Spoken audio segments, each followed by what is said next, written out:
میرے رسول پاک علیہ السلام کا دروازہ سب سے بڑا دروازہ ہے، حضور کا دروازہ سب سے بڑا دروازہ ہے، لیکن میرے دوستو یاد رکھنا، نبی پاک علیہ السلام نے بھی لوگوں کو جب رستہ دکھایا ہے تو رب کریم کا رستہ دکھایا ہے، اللہ کا رستہ دکھایا، اللہ کریم کا رستہ دکھایا، لوگوں کو رب کی طرف توجہ کرائی۔ میرے رسول کریم سید عالم صلی اللہ تعالی علیہ وسلم نے لوگوں کی اللہ کی جانب توجہ کرائی اور لوگوں سے یہ کہا کہ وہ اپنے رب کریم کی جانب اپنا ذہن رکھیں، اپنی توجہ اپنے اللہ کی جانب مبذول کریں۔ میری بات کو اچھے طریقے سے سمجھیے گا، علم اللہ تبارک و تعالی عطا کرتا ہے تو اسے اللہ کی عطا ہی سمجھنا چاہیے۔ کچھ لوگوں کے پاس علم ہوتا ہے پر علم نافع نہیں ہوتا، وہ ٹامک ٹونجا مارتے رہتے ہیں ساری زندگی۔ علم کو اللہ کی عطا سمجھیں، اپنی عقل پر اپنے شعور پر زیادہ بھروسہ نہ سمجھیں، نظر اللہ پہ رکھیں۔ حضرت مولا علی شیر خدا کرم اللہ تعالی وجہہ الکریم سے کسی نے پوچھا تھا بڑا عالم کون ہوتا ہے؟ ہمارے ہاں تو اب وہ والے عالم پائے جاتے ہیں نا، اللہ ماشاءاللہ، جو ممبر پہ بیٹھتے ہیں تو دعوے ہی دعوے ہیں، ممبر پہ بیٹھتے ہیں تو دعوے ہی دعوے ہیں، اس طرح کے عالم ہمارے ہاں پائے جاتے ہیں۔ وہ ہر بات میں دعویٰ کرتے ہیں، میں یہ کر دوں گا، میں وہ کر دوں گا۔ یہ مزاج علماء کا نہیں۔ حضرت علی المرتضیٰ سے کسی نے پوچھا بڑا عالم کون ہوتا ہے؟ فرمایا بڑا عالم وہ ہوتا ہے کہ جسے مسئلے کا پتہ نہ ہو تو وہ کہہ دے مجھے نہیں پتا، میں پتہ کر کے بتاؤں گا، غلط بات بیان نہ کرے۔ امام مالک سے کسی نے کوئی مسئلہ پوچھا تو آپ فرمانے لگے مجھے اس سوال کا جواب نہیں آتا، ہمارے بزرگ سمجھاتے کیا ہیں؟ وہ کہنے لگا آپ اتنے بڑے امام ہیں تو اس سوال کا جواب نہیں آتا۔ آپ فرمانے لگے اگر مجھے ہر سوال کا جواب آتا پھر تو میں خدا ہوتا، مجھے ہر سوال کا جواب نہیں آتا، مجھے تو اتنا آتا ہے جتنا میرے رب نے مجھے عطا کر دیا ہے۔ اپنی نظر اللہ پہ رکھیں، نکل آئیں اس معمے سے باہر کہ میں کوئی بلا ہوں، مجھے بڑا پتا ہے، میرے پاس 6 ڈگریاں ہیں، مجھے 10 جگہ پہ تدریس کا شغف حاصل ہے، اس سے نکلیں باہر۔ قرآن مجید دیکھیے گا، اللہ تعالیٰ نے ارادہ قدرت فرمایا کہ میں حضرت آدم کو بناؤں گا، پھر بنانے کے بعد فرمایا فرشتوں سجدہ کرو آدم کو، سب نے سجدہ کیا الا ابلیس ابا واستکبر وکان من الکافرین، سب نے سجدہ کیا سوائے ابلیس کے، اس نے انکار بھی کیا، تکبر بھی کیا اور کافروں میں سے ہو گیا۔ تو یہ جب اللہ تعالیٰ نے سجدہ کرایا تو کیسے کرایا؟ اللہ تبارک و تعالیٰ نے نا حضرت آدم کو علم سکھایا خود، وعلم آدم الاسماء کلہا، خود اللہ فرماتے ہیں کہ میں نے جناب آدم علیہ السلام کو تمام اشیاء کے نام سکھائے، سب اشیاء کے نام سکھائے۔ تو وہ چیزیں پھر میں نے نا، اللہ فرماتے ہیں میں نے فرشتوں پہ پیش کی، میں نے کہا کہ بتاؤ ان کے نام کیا ہے، تو فرشتوں نے جو جواب دیا وہ سمجھنے والا ہے۔ اللہ نے چونکہ خود علم سکھایا تھا حضرت آدم کو، جناب آدم سکھایا تھا، لیکن فرشتوں کو نہیں سکھایا تھا۔ تو اللہ کریم نے فرمایا فرشتوں اب یہ بتاؤ ان چیزوں کے نام کیا ہیں؟ تو فرشتے کیا کہتے ہیں؟ فرشتے عرض کرتے ہیں قالوا سبحانک لا علم لنا۔ آپ کبھی یقین کریں اس چیز کی لذت لے تو مزہ آ جائے۔ کہا قالوا سبحانک، کہنے لگے تو پاک ہے، قالوا سبحانک، کہنے لگے تو، بھئی آدم علیہ السلام کو نام سکھا لیے، پھر فرشتوں کے سامنے وہ چیزیں پیش کر کے کہا ان چیزوں کے نام بتاؤ، تو فرشتے کیا کہتے ہیں؟ کہتے ہیں قالوا سبحانک، تو پاک ہے، لا علم لنا، ہمارے پاس کوئی علم نہیں، الا ما علمتنا، ہمیں تو اتنا پتہ ہے جتنا تو نے ہمیں سکھا دیا ہے، ہمیں تو اتنا پتہ ہے جتنا تو نے ہمیں، لا علم لنا، ہمارے پاس کوئی علم نہیں ہے، اتنا ہی پتہ ہے جتنا تو نے ہمیں سکھا دیا ہے، اس سے زیادہ ہمارے پاس علم۔ اور یہ کیوں تو نے ہمیں جتنا سکھایا اتنا پتہ ہے؟ فرشتے یہ نہیں کہتے یا اللہ تو زیادہ سکھا، آدم کو دیا تو ہمیں بھی دے، یہ نہیں فرمایا، فرمایا انکا انت العلیم الحکیم، اے اللہ تو علم والا بھی ہے اور حکمت والا بھی ہے، تجھے پتہ ہے کس کو کتنا دینا ہے، جتنا تو نے مناسب سمجھا جناب آدم کو دیا، اور جتنا تو نے بہتر سمجھا وہ تو نے ہمیں عطا فرمایا۔ تو اگر آپ کے پاس علم ہے، کہیں نالج ہے، اس کو اللہ کی عطا سمجھیں۔ ہمارے ہاں بہت سارے لوگ بن کے بیٹھ جاتے ہیں، میں اکثر کہتا ہوں کہ پھر وہ دعوے کرتے ہیں میرے علاقے والے جاہل ہیں، میرے شہر والے جاہل ہیں، میرے خاندان والے پڑھے نہیں. یہ آپ کا دعویٰ ہے، یہ آپ کو خراب کر دے گا. ہم نے بہت سارے ایسے لوگ دیکھے جو بہت بڑے عالم تھے، لیکن اللہ جب لینے پہ آیا تو عقل ہی لے گیا، شعور ہی چلا گیا، حافظے ختم ہو گئے. آپ دیکھتے ہیں بڑھاپے میں کچھ لوگ ایسے ہوتے ہیں کہ جن کو یہ بھی یاد نہیں رہتا کہ میرا نام کیا ہے، میں کہاں ہوں، مجھے کدھر جانا ہے.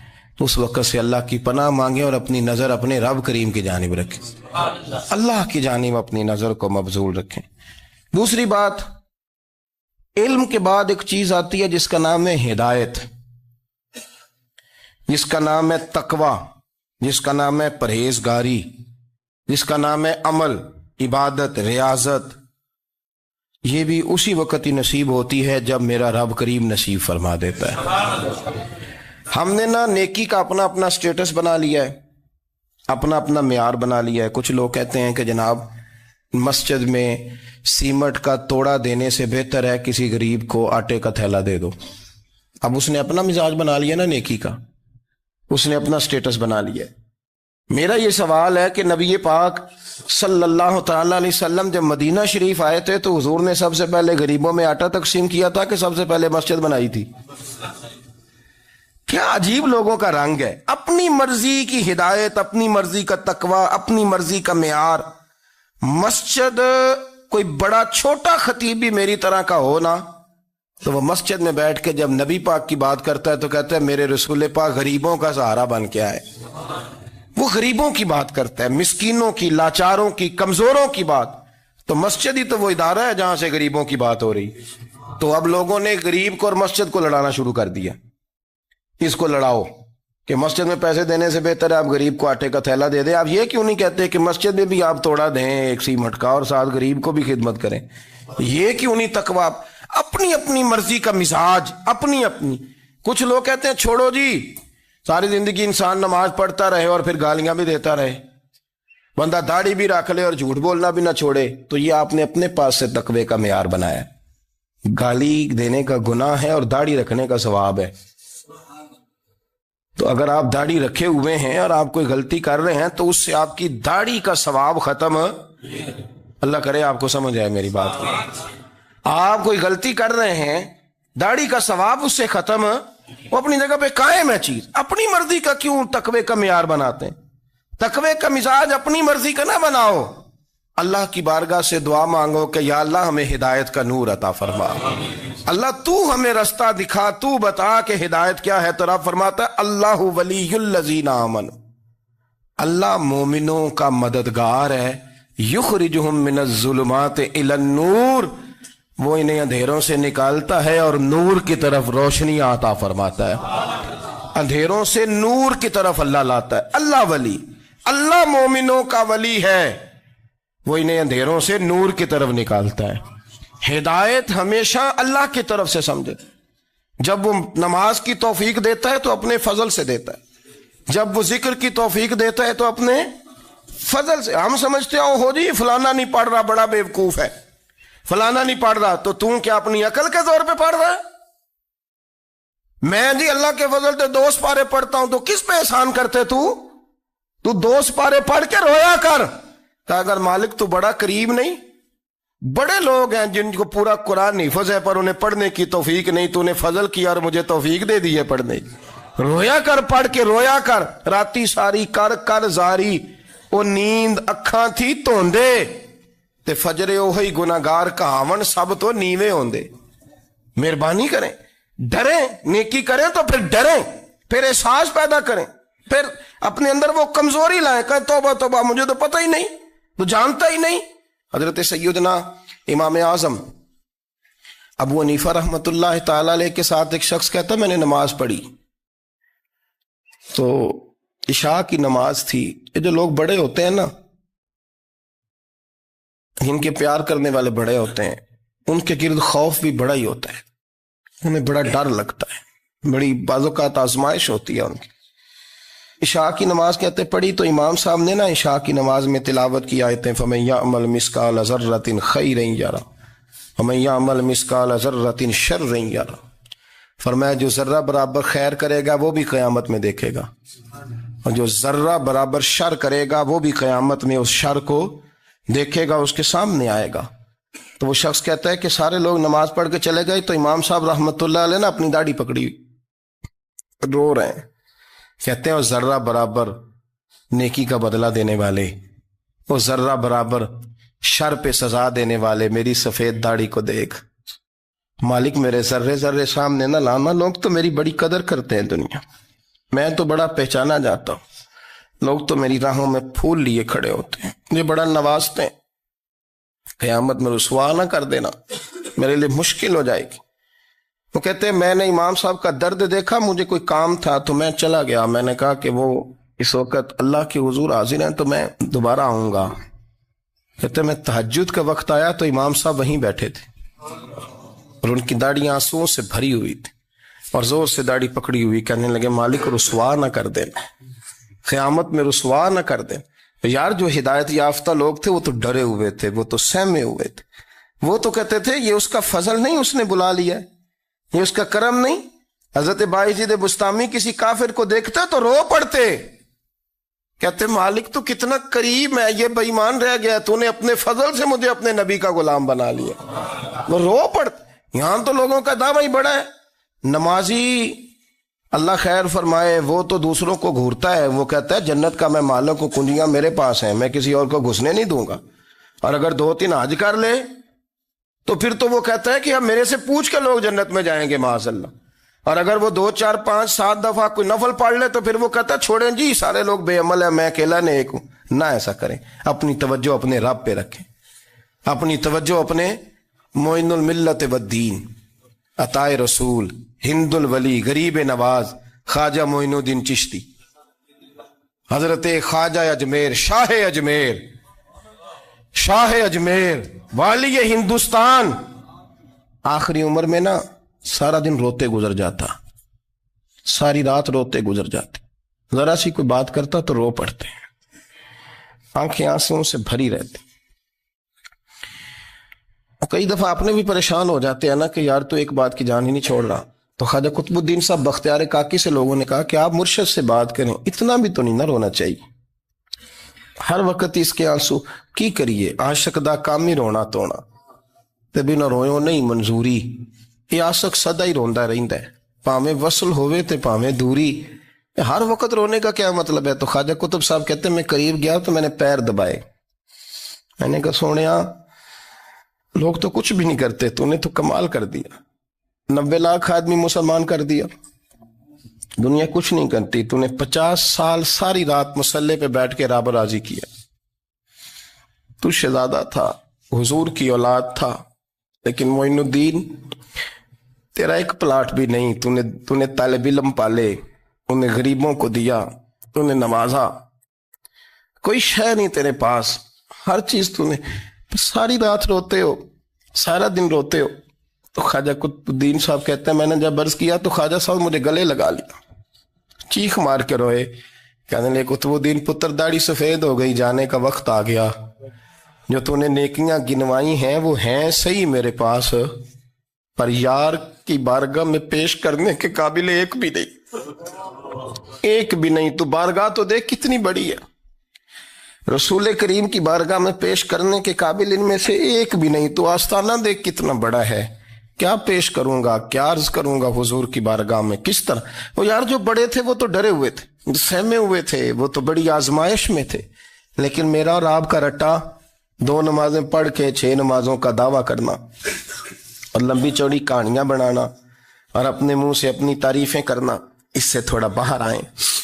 رزق بھی میرا اللہ ہی دیتا ہے، علم بھی اللہ دیتا ہے، رزق بھی۔ بڑے بڑے فقیروں کو مالدار ہوتے دیکھا، بڑے بڑے مالداروں کو فقیر ہوتے دیکھا، بڑے بڑے، میرے ایک بڑا سخی قسم کا سجن ہے، بڑا پیارا ہے، میں اسے سخی مانتا ہوں، میں نے اپنی پریشانیوں کے دنوں میں بھی اس شخص کو سخی دیکھا۔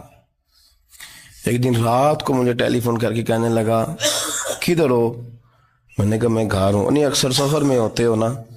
میں نے کہا طبیعت کیسی ہے؟ ٹھیک ہے، بس حال چال پوچھنا تھا۔ میں نے سمجھا، میں نے کہا یار یہ کوئی مسئلہ ہے، ورنہ رات کے 2 بجے کوئی حال پوچھنے کو فون تو نہیں نہ کرتا، کوئی مطلب ایسا تو مسئلہ نہیں نا. تو میں نے بیک کال کی، میں نے کہا یار میری بات سن، مسئلہ کیا؟ کہ نہیں کچھ نہیں دل کر رہا تھا. میں نے کہا میری گل سن، رہے ہیں اسی 4-5 سال کٹھے، میں تین جاننا، اصل بات کر. کہنے لگا مکان بھی بڑا ہے، سارا کچھ ٹھیک ہے، پر وہ بڑا ہی بے نیاز ہے. کچھ حالات اس قسم کے آ گئے ہیں کہ لوگوں کو بتاؤں بھی تو لوگ ماننے کو تیار نہیں. زیادہ نہیں، مجھے نا تھوڑے سے پیسوں کی ضرورت ہے، کوئی 15-20 ہزار اگر مل جائیں میری ضرورت. آپ یقین کریں میں روتا رہا ساری رات. میں نے کہا مہربانہ تیرا کس طرح کرانگے. اس سے لے کے زمانہ استعمال کرتا تھا، پر بے پرواہی ویخ نہ سجڑ دی، جتھے کسے دی پیش نہ جاوے انہیں تاجہ والے در در رولے تے منگتے ہیں تخت بٹھاوے. سجنا کسے نو کارا مل دئی، کوئی کعبے خالی آوے. واللہ خیر الرازقین، فقط تو دائیں بائیں نہ جا، رزق تو تجھے میں دوں گا، میں ہوں بہتر رزق دینے والا. بڑے بڑے بادشاہ، بڑے بڑے شہنشاہ، بڑے بڑے لوگ، ہاتھوں میں کاسے، فقیریاں. ام ربیعہ کہا کرتی تھیں، بڑی نیک اور صالح خاتون تھیں. وہ کہتی ہیں کہ میں نا بڑے امیر آدمی کی بیوی تھی، اپنے شوہر کے ساتھ چھت پہ بیٹھی تھی تو نیچے فقیر مانگنے والا آیا. اس نے بڑے درد سے صدا کی تو میں نے اپنے شوہر سے کہا کچھ دے دیں. کہا دفع کر، ان لوگوں نے دھندا بنایا ہوا ہے. کہتی میں میکے سے بھی بڑا مال لے کے آئی تھی، میرے ماں باپ بڑے امیر تھے، تو میں نے نا چوری اپنے خامہ سے نظر بچا کے باتھ روم جانے کے بہانے گئی اور نیچے جا کے 5 دینار میں نے اس فقیر کی ہتھیلی پہ رکھے. کہتے اس نے 5 دینار دیکھے، پھر میری طرف دیکھا تو میں نے اس کی آنکھوں میں آنسو چمکتے دیکھے. کہنے لگے بی بی رب تیرا بھلا کرے، میں 3 دنوں کا بھوکا ہوں. کہ وہ چلا گیا. میں گھر آ گئی، جب باہر آئی تو میرا شوہر کہنے لگا تو اتنی اب اتنی تو تیز ہو گئی ہے اور تو اتنی خود مختار ہو گئی ہے، میرے بغیر پوچھے مال خرچ کرے گی، جا تجھے 3 طلاقیں. کہتی میں بالدار اور وزادار باپ کی بیٹی تھی، طلاق لے کے گھر آئی تو میرا باپ ٹوٹ گیا، چارپائی پہ چلا گیا. اوہو یہ کیا بن گیا. کہتی بڑی تکلیف رہی. 1-2 سال کے بعد میرے ابا نے میری شادی کر دی. اب جس شوہر کے پاس گئی وہ بڑا نیک تھا، پرہیزگار تھا، اللہ نے بہترین صلہ دیا. کہتی چھت پہ بیٹھی تھی، دروازے پہ فقیر آیا، میں نے شوہر سے کہا کچھ دے دوں. کہنے لگا 5 نہ دینا، 15 دینا، 20 دینا، میں فقیر ہوں، میں نے فقر سے دولت دیکھی ہے، اسے خالی نہ لوٹانا. کہتی ہے کہ میں نیچے گئی اور جب میں نے اس کی طرف دینار بڑھائے تو میری چیخ نکلی، پیسے پھینک کے میں بے ہوش ہو کے گری. میرا شوہر نے آ کے اٹھایا، اندر لے گیا، پانی منہ پہ چھڑکا. کہنے لگا تجھے کیا ہوا؟ کہنے لگے یہ جو مانگنے آیا یہ میرا پہلا شوہر تھا، وہی تھا جو کہتا تھا کہ تو 5 دینار دے آئیے، جا تجھے 3 طلاقیں. پڑھو نا حدیث پاک. میرے نبی پاک علیہ السلام نے فرمایا ایک بندہ گنجا تھا. گنجا کوئی ترتیب آگے پیچھے ہو جائے تو مفہوم کے لحاظ سے، لیکن میں مفہوم اس کا واضح کرتا ہوں. ایک گنجا تھا، کوئی شے نہیں تھی، سر پہ بال بھی نہیں تھے، رویا کرتا تھا. اللہ تعالیٰ نے فرشتے کو بھیجا، تجھے کیا چاہیے؟ تو کہنے لگا بال آ جائیں اور تھوڑا مال آ جائے. فرشتے نے ہاتھ پھیرا تو بال بھی آ گئے تو بکریاں بھی آ گئیں، لائنیں لگ گئیں، مال ہی مال ہو گئے. دوسرے کے پاس گیا، وہ کوڑا تھا، اس کو جا کے کہا کیا چاہیے؟ کہنے لگا شفا ہو جائے اور کچھ اللہ تعالیٰ آسانی کر دے. شفا بھی ہو گئی، گائیں بھی دے دی، بھینسیں بھی دے دی، مال ہی مال ہو. پھر ایک کے پاس گیا، وہ اندھا تھا، تجھے کیا چاہیے؟ اس نے کہا آنکھیں مل جائیں اور کچھ ساتھ اللہ مال دے دے. اونٹ ہی اونٹ ہو گئے. جب بڑا نواز دیا تو پھر مالک نے امتحان لینے کا ارادہ کیا. یاری تیری سونا ہے پر آزمائشاں بھی تیریاں اگ، آزمائشاں تیریاں، صحیح کہہ رہا ہوں، آزمائشاں تیریاں، یاری تیری سونا ہے پر آزمائشاں تیریاں. یہ سونا پرکھیا جامدائی پہلو نہ لگاں دے لگ. اللہ نے فرمایا آزمائش کرو. سب سے پہلے گنجے کے پاس آئے، اسے کہا اللہ کے رستے میں کچھ دیکھا نہیں لگا، میرے خرچے ہی بڑے، دیکھو تو صحیح کتنی مشکل میں وقت گزارتا ہوں، حال ہی کوئی نہیں. تو اس نے کہا میں نے تو سنا ہے تو گنجا اور بھوکا ننگا تھا. کہنے لگا میں تو جدی پشتی رئیس اعظم ہوں، تو یہ کس پاگل نے کہا ہے بھاگ جا؟ اس نے کہا اچھا جیسے تو تھا ویسے ہی ہو جائے. کھیت کھلیان اجڑ گئے، پھر سے گنجا ہو گیا. حضور علیہ السلام فرمانے لگے، پھر وہ اس کے پاس گیا جو کوڑا تھا. اسے کہا کچھ دے، کہنے لگا خرچے ہی بڑے، اب پوچھ لیں کسی امیر آدمی سے، کہے گا چکی کے نیچے ہاتھ ہے میرا، میرے سے زیادہ تو اب پریشان بندہ ہی کوئی نہیں، کیا بتاؤں آپ کو، اتنا ٹیکس ہے، اتنا جرمانہ ہے، فلانی شے، بڑا کچھ گنواتے ہیں لوگ۔ اس نے کہا میں نے تو سنا تو پہلے کوڑا تھا۔ اس نے کہا جا دوڑ جا، میں تو رئیس اعظم ہوں، دادا بھی پردادا بھی اور ساری نسل ہی۔ اس نے کہا اچھا جیسے تو تھا ویسے ہی ہو جائے۔ پھر وہ گیا اندھے کے پاس اور جا کے کہا اللہ کے نام پہ کچھ دے، تو وہ کہنے لگا رب کے نام پہ؟ یہ کھڑے ہیں اونٹ، جتنے تیرے دل کرے لے دا۔ اس نے کہا کیا معنی اس بات کا؟ کہنے لگا یار تجھے کیا بتاؤں، میں تو اندھا تھا، میں نے تو کبھی دنیا دیکھی نہیں تھی، پھر اس کریم نے فضل کیا تو مجھے بڑا کچھ دکھایا، میں کیا بتاؤں، میرا دل کر رہا ہے کہہ دوں کہ پھر اس نے کعبہ دکھایا، پھر اس نے روضہ رسول دکھایا، پھر اس نے ریاض الجنہ کے سجدے دکھائے، پھر اس نے اپنے محبوب کے دروازے کی رونقیں دکھائیں، اس نے بڑا کچھ دیا، اس نے بڑا نوازا۔ میرے پاس تو شاید میں بدکار پرانا خادم، کسے در ملی نہ ٹوئی، اے واصف یار نے نظر جو کی تھی، پھر واصف ہی ہوئی، یہ تو اس کا کرم ہوا۔ تو یہ وہ کہنے لگا تو اللہ کے نام پہ جان مانگ، میں وہ بھی دینے کو تیار، میرے پاس تو شے ہی کوئی نہیں تھی، مجھے تو اپنا پتہ ہے، میں تو کوئی شے نہیں تھا، کچھ نہیں تھا میرے پاس، یہ تو ان کا کرم ہے کہ رخ ان کا ادھر ہے، اور مختصر سی میری کہانی ہے، یہ جو بھی ہے ان کی مہربانی ہے۔ تو وہ کہنے لگا میں بھی کچھ لینے نہیں آیا تھا، تیری آزمائش ہی کرنے آیا تھا، تیری عزتیں بھی سلامت رہیں گی، تیرا مال بھی سلامت رہے گا، تیری شفا بھی۔ اپنی زندگی میں کبھی بھی اللہ کی بارگاہ سے توجہ ادھر ادھر نہ کریں، چھوڑیں لوگ کیا کر رہے ہیں، دنیا کیا کہہ رہی، کبھی بھی اپنی توجہ دائیں۔ ہمارا یہ مسئلہ بن گیا کہ ہماری سیاست ہے، ہماری دنیا داری ہے، ہم بندوں کو راضی کرنا چاہتے ہیں، ہم دیکھتے ہیں کون کس طرح، اور آپ یقین کریں آپ تھک جائیں گے، بندے راضی نہیں ہوں گے، وہ نہیں راضی ہوتے، آپ ان کو منا کے لائیں گے تو ادھر والے نکل جائیں گے، ادھر کو منائیں گے تو ادھر والے نکل جائیں گے۔ اس چکر سے باہر آئیں، اس رب کو راضی کریں جو فرماتا ہے ان الذین آمنوا وعملوا الصالحات سیجعل لهم الرحمن ودا۔ فرمایا تو ایمان لانے کے بعد نیک عمل کر، میں لوگوں کے دلوں میں تیری محبت پیدا کر دوں گا۔ رحمان لوگوں کے دلوں میں محبت ڈال دے گا، اللہ لوگوں کے دلوں میں۔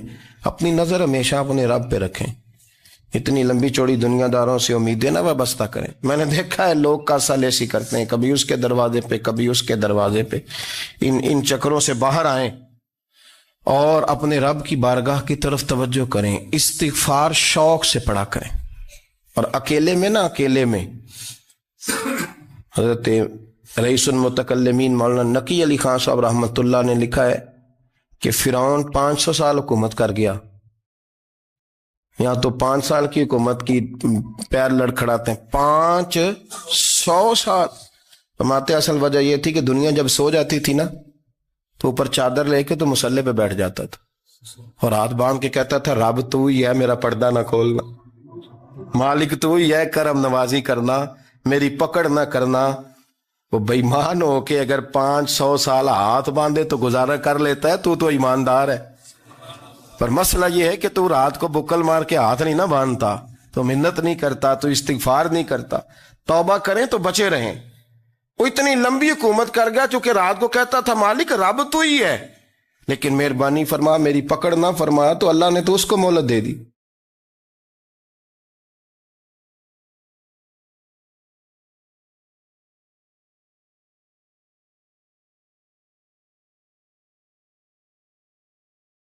دعا کی بڑی طاقت ہے۔ میرے نبی پاک نے فرمایا دعا مومن کا ہتھیار ہے، دعا مومن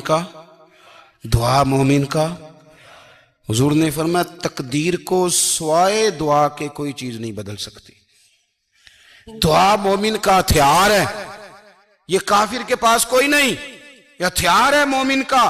اللہ کرے آپ کو سمجھ آئے، پھر سنیں، کئی بار کہہ چکا ہوں، یہ ہتھیار ہے۔ کافر کے مقابلے میں جو تیرے پاس سب سے بڑا ہتھیار ہے وہ دعا ہے۔ دعائیں کرانی چھوڑ دی، کرنی چھوڑ دی، لینی چھوڑ دی۔ حضرت سیدنا انس بن مالک رضی اللہ تعالیٰ عنہ فرمایا کرتے تھے میں نے وہ رنگ دیکھا ہے جب حضور دعا مانگتے تھے اور حضور کی مقدس آنکھوں میں آنسو بھی ساتھ ہی بہا کرتے تھے، میں نے وہ انداز دیکھا ہے۔ میرے نبی پاک صلی اللہ تعالیٰ علیہ وسلم نے فرمایا ہر چیز اپنے رب سے مانگ، ہر چیز مانگ، ہر چیز مانگ۔ یا رسول اللہ کیا کچھ؟ میرے محبوب نے فرمایا تیرے گھر میں نمک بھی ختم ہو جائے تو وہ بھی اپنے رب سے مانگا کر، تو مانگنا وہ تجھے دے گا، تو اس کی بارگاہ میں کشکول طلب دراز تو کرنا۔ اور ترمذی شریف میں عجیب لفظ ہیں، رسول کائنات نے فرمایا، رب کریم فرماتا ہے جب میرا بندہ ہاتھ اٹھاتا ہے نا تو مجھے حیا آتی ہے کہ میں خالی کیسے لوٹا دوں اس کے۔ اتنے بڑے بادشاہ کی بارگاہ میں کریم محبوب فرمانے لگے بندوں کے سامنے دکھ نہ بیان کرنا، اللہ تجھے کبھی غنی نہیں کرے گا، تو اپنے دکھ اپنے رب کو بتا، تو دعائیں مانگ، تو اس کی بارگاہ میں حاضر ہو، تو اس کے حضور عرض کر۔ فرمایا اپنے دکھ اپنے رب کو بتا، وہ جلدی کرے یا دیر سے کرے تجھے ساری دنیا سے بے نیاز کر دے گا، تجھے کسی کا محتاج نہیں رہنے دے گا۔ کبھی 10 منٹ عادت ہو جائے نا دعا مانگنے کی علیحدہ سے رات کو، حضور نے فرمایا جو فرض نماز کے بعد دعا مانگے اللہ اس کی قبول کر لیتا ہے۔ نبی پاک صلی اللہ تعالی علیہ وسلم نے فرمایا اللہ مسافر کی دعا قبول فرماتا ہے۔ حضور نے فرمایا اللہ مظلوم کی دعا قبول فرماتا ہے۔ حضور نے فرمایا بیمار سے دعا کراؤ اللہ اس کی دعا قبول فرماتا ہے۔ میرے نبی پاک نے فرمایا ماں باپ جب بھی اولاد کے لیے ہاتھ اٹھائیں، ویسے تے بلے شاہ تو آسمانی اڈ دیاں ہی پھڑ دیں، جڑا گھر بیٹھا انہوں بڑھیا ہی نہیں۔ حضور فرمانے لگے ماں باپ جب بھی اولاد کے لیے دعا فرمائیں اللہ ان کی دعا کو قبول کرتا ہے۔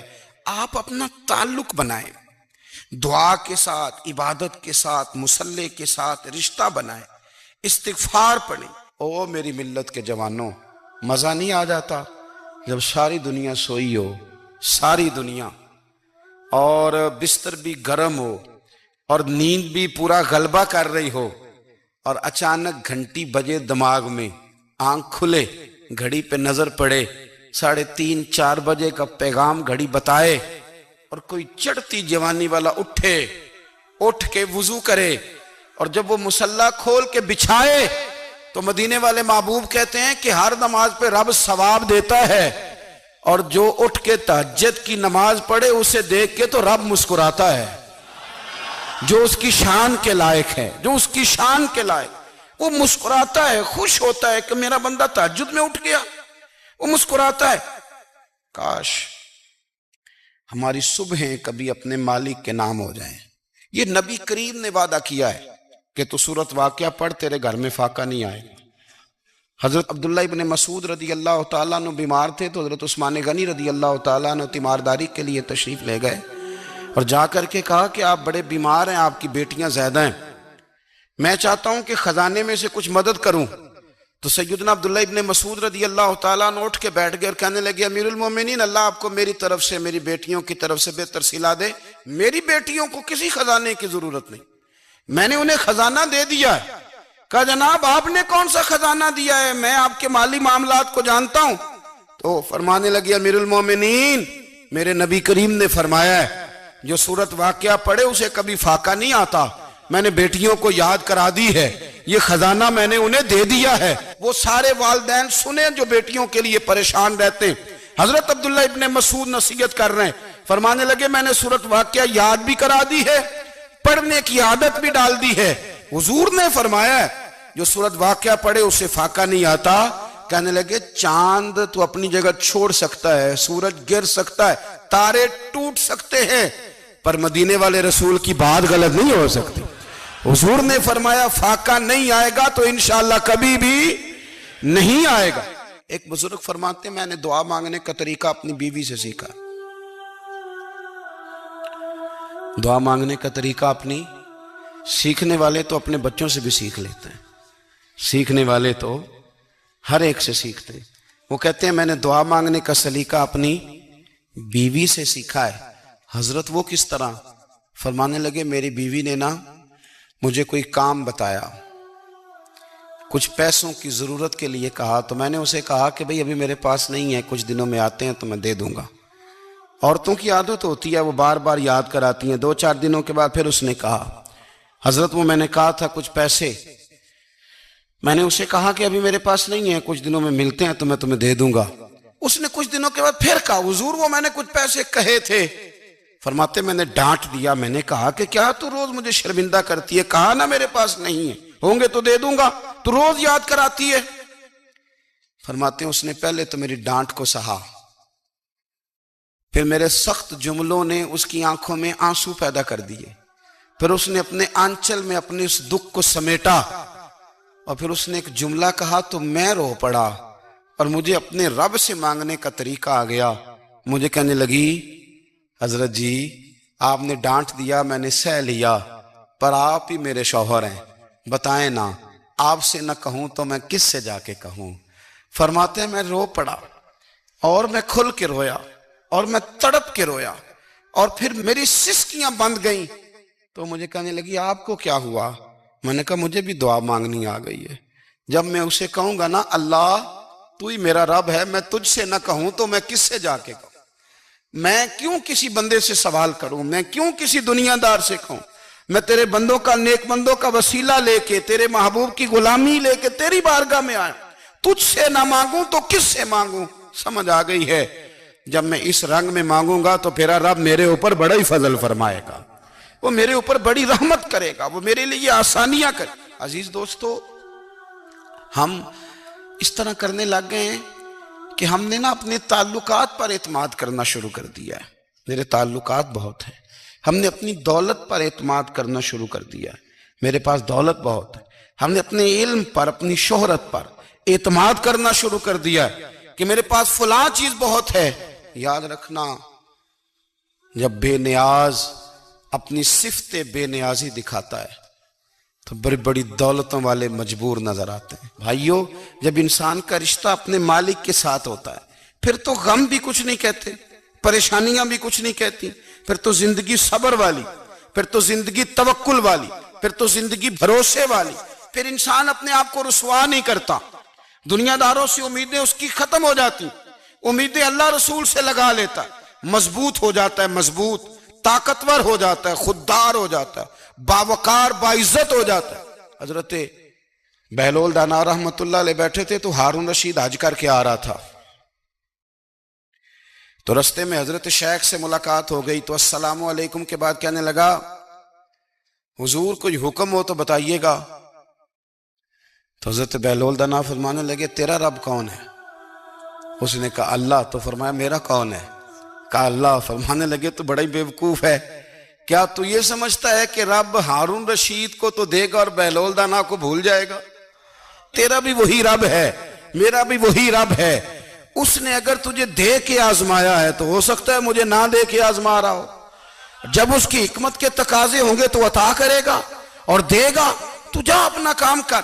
بھائی، اپنی روحانی زندگی، اپنی عبادات، اپنے وظائف، اپنے روزمرہ کے معاملات، اپنی دعائیں، اپنا استغفار، دیکھو کوئی مشکل کام تو نہیں، 2 رکوع ہیں سورہ واقعہ کی، اگر رات کو پڑھ لی جائے تو۔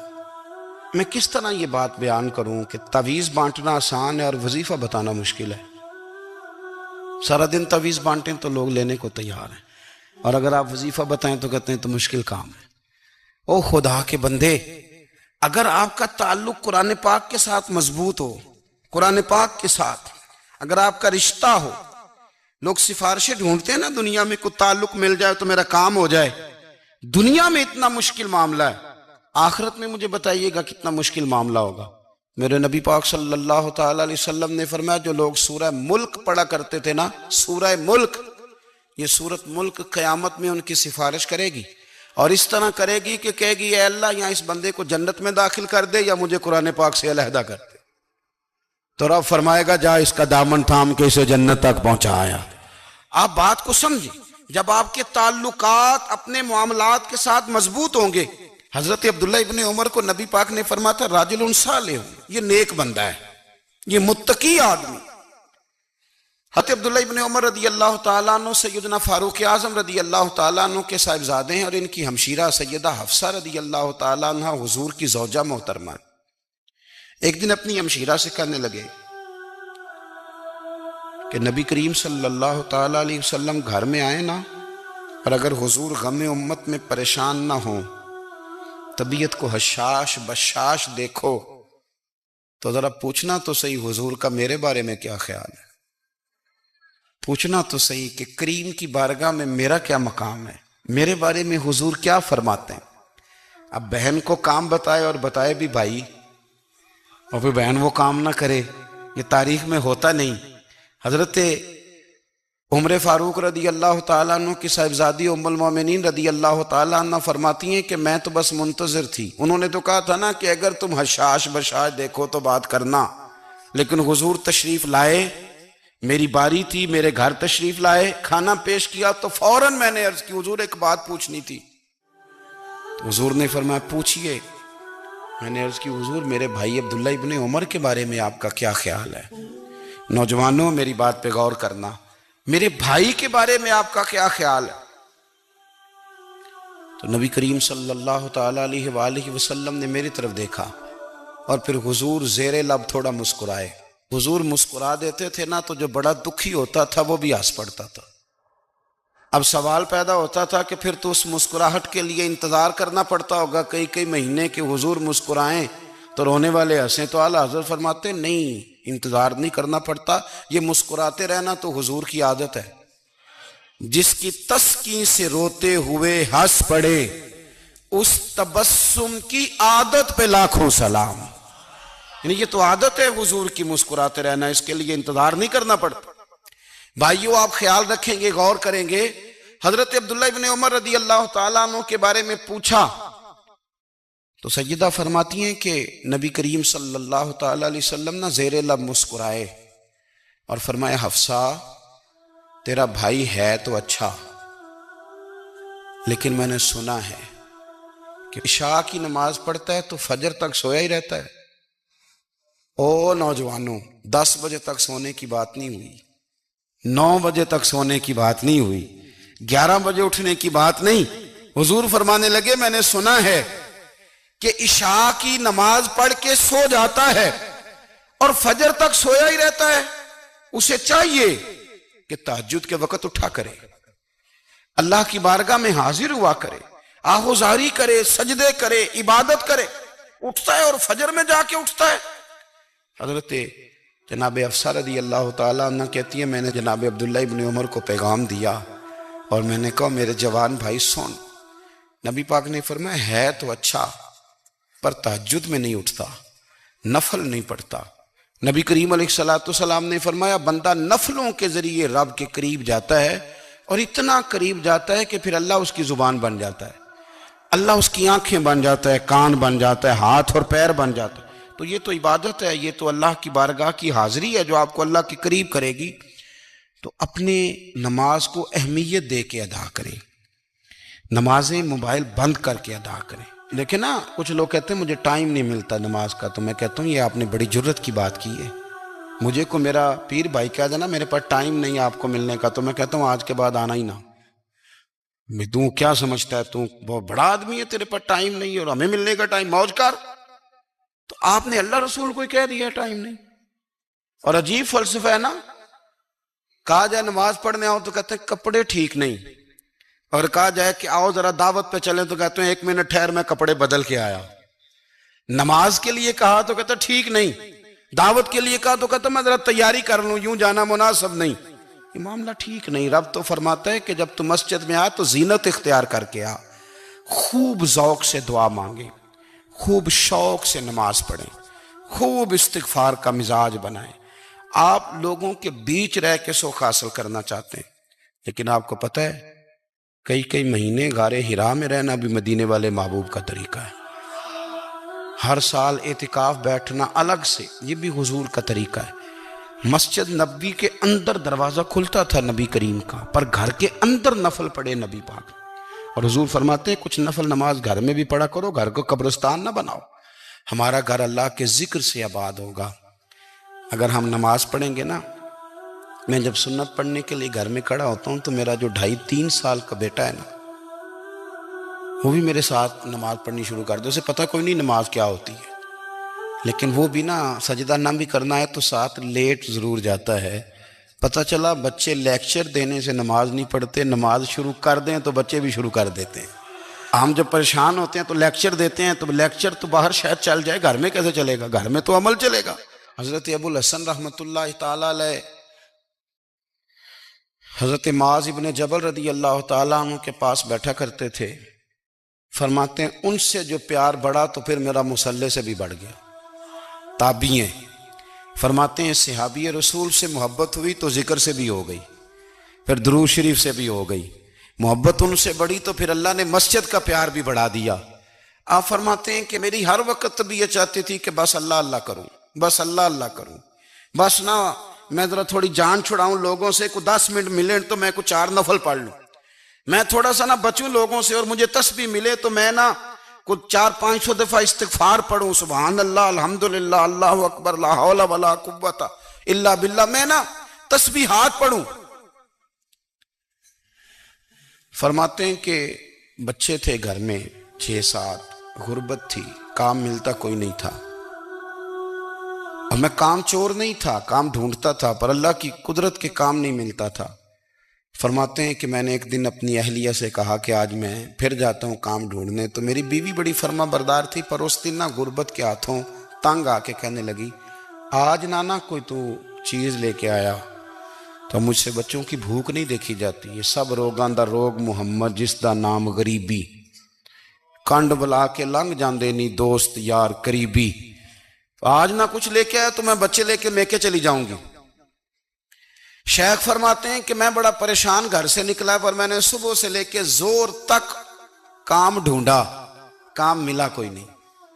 تو میرے دل میں خیال آیا چلو کام نہیں ملتا تو اللہ اللہ تو کرے نا, چلو بندوں کی مزدوری نہیں ملتی تو رب کریم کی عبادت ہی کرتے ہیں. فرماتے ہیں کہ میں نے نا فرات کے پانی سے وضو کیا, نہر کے, شدید دھوپ تھی, ساتھ ریت تھی اور ریت تپ رہی تھی. میں نے اپنا رومال وہیں مصلی کے طور پر بچھا لیا, اور فرماتے ہیں کہ زور سے لے کر عصر تک نماز پڑھی, دھوپ بھی پورے زور پہ, پر میرے سجدے کا ذوق بھی پورے زور پہ. فرماتے ہیں سورج بھی چمک رہا ہے اور رب کی عبادت کا ذوق بھی پورے زور پہ. میں سجدہ کروں تو پھر میرا اٹھانے کو جی نہ چاہے. میرے استاد لکھا کرتے تھے, یہ ان کا شعر ہے, وہ کہا کرتے تھے مجھے سوز دے, مجھے ساز دے, اور مجھے نیم شب کا نیاز دے, دم سجدہ خود کو میں توڑ دوں, مجھے ایسا ذوق نماز دے. اور میں تیری بہار کا پھول ہوں, میں کھلا بھی ہوں تو تیرے لیے, مجھے میری شاخ سے توڑ لے, مجھے اپنی زلف کا ناز دے. بھائی فرماتے ہیں کہ عصر تک میں نے نفل پڑھے, دل ڈھلنے لگا, عصر کی نماز پڑھی اور میں وہاں سے چلا.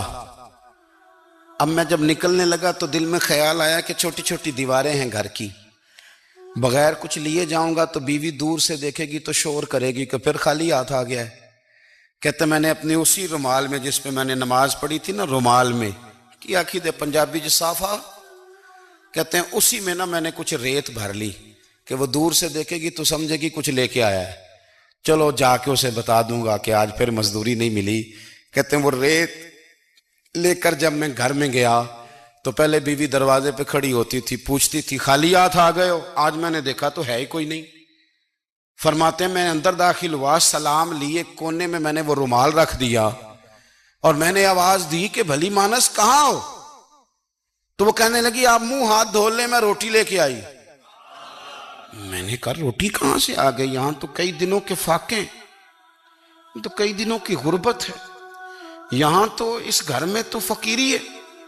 فرماتے ہیں کہ وہ روٹی لے کے آئی اور اس وقت کی جو موجودہ نعمتیں تھیں, سمجھ لیں سلاد, اچار, ہر چیز ساتھ لائی. میں نے کہا کہ بچے کہاں گئے؟ کہنے لگی وہ کھانا کھا کے کھیلنے گئے, آپ کھانا کھا لیں آ جاتے. کھانا اس نے چن دیا. میں نے حیرت انگیز لہجے میں ساری نعمتیں اپنے دسترخوان پہ دیکھ کر کے بیوی سے پوچھا یہ کہاں سے آیا کھانا, بچوں کو تو نے کہاں سے کھانا کھلایا, یہ سارا کچھ کیسا ہے؟ کہنے لگی پتہ نہیں آج آپ کس کریم کی مزدوری کرنے چلے گئے تھے, پتہ نہیں کس کریم کی, میرے گھر میں تو اتنی نعمتیں آئی ہیں کہ مجھ سے سنبھالی نہیں جا رہی, اتنا اناج ہے, اتنا گندم ہے, کس کریم کے دروازے آج چلے گئے تھے. یہ کہتے کہتے وہ اٹھی اور اٹھ کر کے کہنے لگی پہلے ہی بڑا کچھ آیا تھا, اب کیا لے آئے ہو. اور جا کر کے نا اس نے وہ ریت والا رومال کھولا, کہنے لگے میں تو لے کے آیا تھا ریت, تو میرے رب نے اسے بھی سونے اور ہیرے بنا دیا تھا.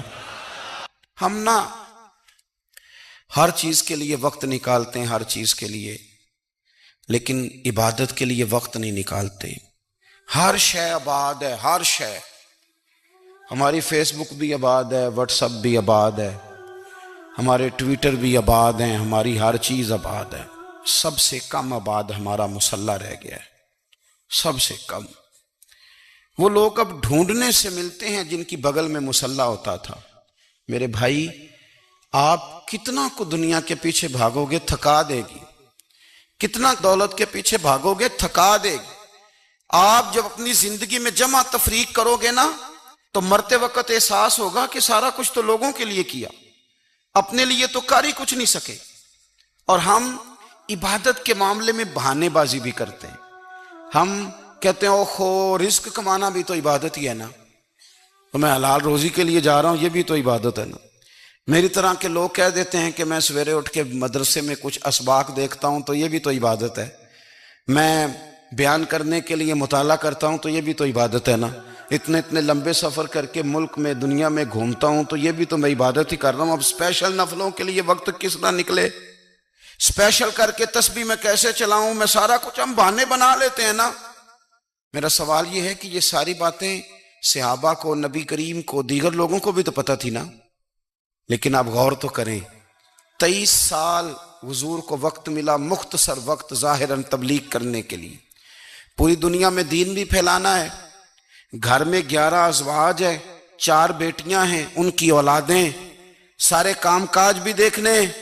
لیکن سیدہ طیبہ طاہرہ حضرت عائشہ صدیقہ رضی اللہ تعالیٰ عنہ فرماتی ہیں سارا دن تبلیغ کرتے، ہر غلام کے دکھ سنتے، گھر میں آتے تو اپنے گھر والوں کا خیال کرتے، کام میں ہمارا ہاتھ بٹاتے۔